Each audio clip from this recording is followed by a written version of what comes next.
Nous avons reçu le Fils de l'apôtre Pasteur en Céleste et de maman Leinel. Bonjour papa. Bonjour. Bonjour maman. Bonjour. Comment allez-vous? Bien par la grâce de Dieu. Et l'église? Tout va bien par la grâce de Dieu. Amen. Papa, quel message avez-vous gardé pour nous ce soir? Merci pour la parole. La première des choses, on ne peut pas commencer l'émission sans pourtant commencer par la prière.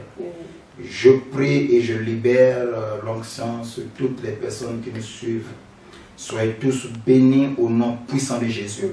Merci Yahweh pour la grâce, l'opportunité que tu nous as accordée, Seigneur, d'être là ce soir.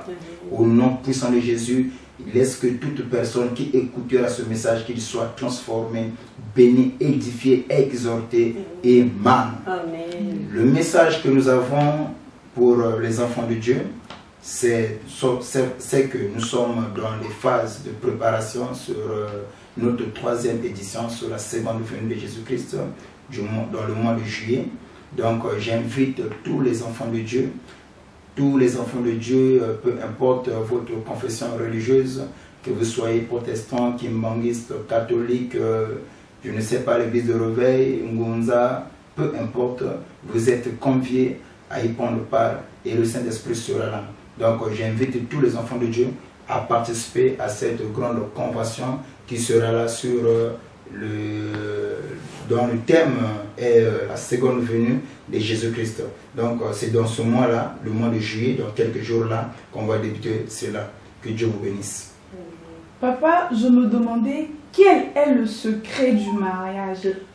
Merci encore pour votre question. Et là, déjà, le 20 juin, ça sera notre anniversaire depuis 2015, le 20 juin 2015, on avait eu à faire le mariage. Et en 2019, ça nous totalise déjà combien d'années? 2015, 2020, 4 ans déjà. Donc, le secret du mariage pour moi, il y en a certains qui échouent dans le mariage, c'est parce que leur motif, leur base, avant de se marier, ils ont mal compris le mariage. D'abord, le mariage ne vient pas de nous les hommes. Le débuteur du mariage, ce n'est pas nous les hommes, c'est Dieu lui-même. Au commencement, la Bible nous dit que quand Dieu a créé Adam, il se sentait seul dans le jardin. Quand Adam a remarqué, Adam a vu, les chimpanzés, il y avait un femelle et un mâle. Chez les lions, il y avait un lion, la lionne, il y avait aussi le lion. Mais quant à l'homme, il s'est senti, il était seul, il n'avait pas un être semblable à lui. C'est là où Adam se sentait seul. Et Dieu lui-même, il a pris la décision de dire qu'il n'est pas bon que l'homme soit seul, je lui ferai une aide semblable à lui. Donc le débuteur de mariage, ce n'est pas les hommes, c'est Dieu lui-même. Toutes les personnes qui échouent dans le mariage, ce sont les gens qui ont une mauvaise conception, ce sont les gens qui ont une mauvaise base. Parfois, je dois me marier par rapport à l'âge. Il y en a certains qui se battent. Je dois me marier parce que je vois que mon âge, je suis avancé en âge. Ceux de ma génération, tous, ils sont déjà mariés, mais pas moi. Ça c'est d'abord une mauvaise base. Deuxième mauvaise base, je me marie par pression, parce que la famille fait la pression. Il y en a certains qui me disent que voilà, bon, moi je suis resté ici, je suis un célibataire endurci, je dois me marier pour montrer ou pour prouver aux autres que je suis capable. Ça aussi, c'est une mauvaise conception du mariage. Et quand on se marie pour honorer la parole de Dieu, ça c'est le premier secret. Voilà pourquoi dans le livre de Hébreux, on dit que le mariage soit honoré de tous. Et le lit conjugal accepte toute souillure. Pourquoi? Parce que le mariage est divin.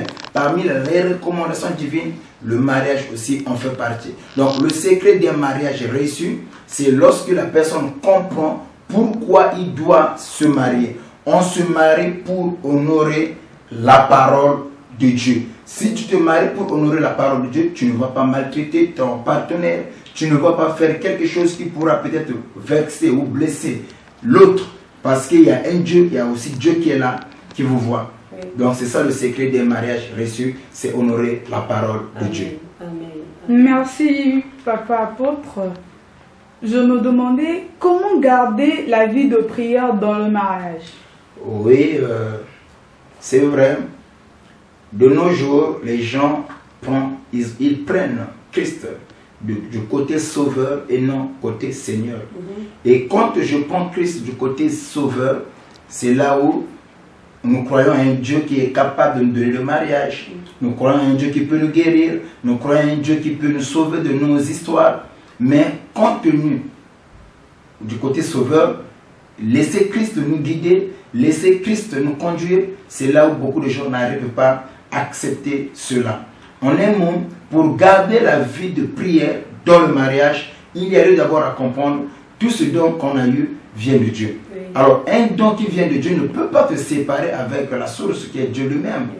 Donc, si le mariage vient de Dieu, je ne vois pas, après avoir eu le mariage, je deviens rétrograde, je ne prie plus, et je fuis l'église, et ma foi diminue à cause du mariage. Non, non.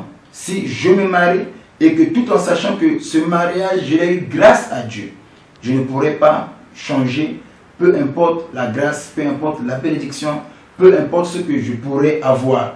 C'est comme ça que Christ a rappelé aux enfants d'Israël.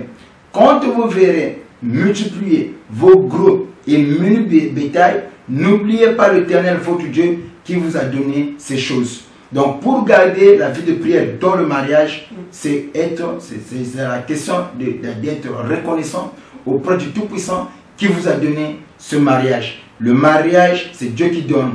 Quand Dieu te donne le mariage, c'est que tu dois aussi l'honorer. Et c'est vraiment, je bénis par rapport à la question dont vous nous avez posée. Il y en a certains, ils venaient à l'église quand ils n'avaient pas de mari. Il y en a certains qui venaient à l'église quand ils n'avaient pas de travail. Il y en a certains qui venaient à l'église quand ils avaient des problèmes. Une fois les problèmes finis, dès qu'ils trouvent le mariage, la sœur disparaît, le frère disparaît. Quand on lui dit, mais la sœur, pourquoi tu ne viens pas à l'église? Mon mari là ne veut pas que je puisse venir à l'église. Mais le mariage là, comment est-ce que tu l'as reçu? Comment est-ce que tu l'as eu? N'est-ce pas grâce à Dieu? Donc c'est une mauvaise conception. Le mariage, c'est Dieu qui donne. Le secret pour garder la vie de prière dans le mariage, c'est tout simplement la reconnaissance.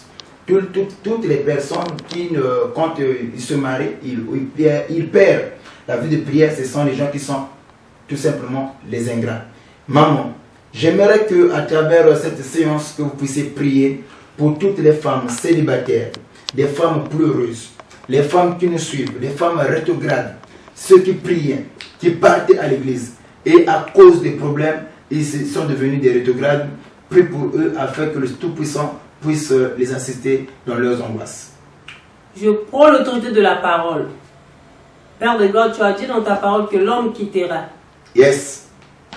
Seigneur Jésus-Christ, moto oya kangam na kasandako mobali oya zokokate. Kokeneko sangana na mwasi na ye. Nsambe na ngai.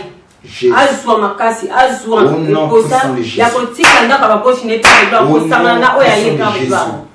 Ba nyonso pe bazo mabala bakoma fatigué na ndako ba nisko sambe la terre.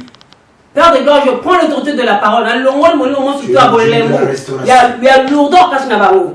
Une semble que tu as de prière cache na baro Père de gloire. Basi nyonso pe o bazali soumise nzambe. Yo tia soumission cache na bango. Mi base o nyonso to bazo ume la cache na basi na bango, na cache na manque d'amour. O ezo tia bango ba faire souffrir basi na bango Père de gloire parce que bazali bolingo envers basi na bango. Na ti molimo ya bolingo Père de gloire cache na ye. Père de gloire, on fait que foyer wana et que négociation na comment la Jésus Christ. Je laisse prier. Amen. Amen. Soyez tous bénis. Amen. Donc vous avez suivi. Amen. Au nom de Jésus Christ. Amen.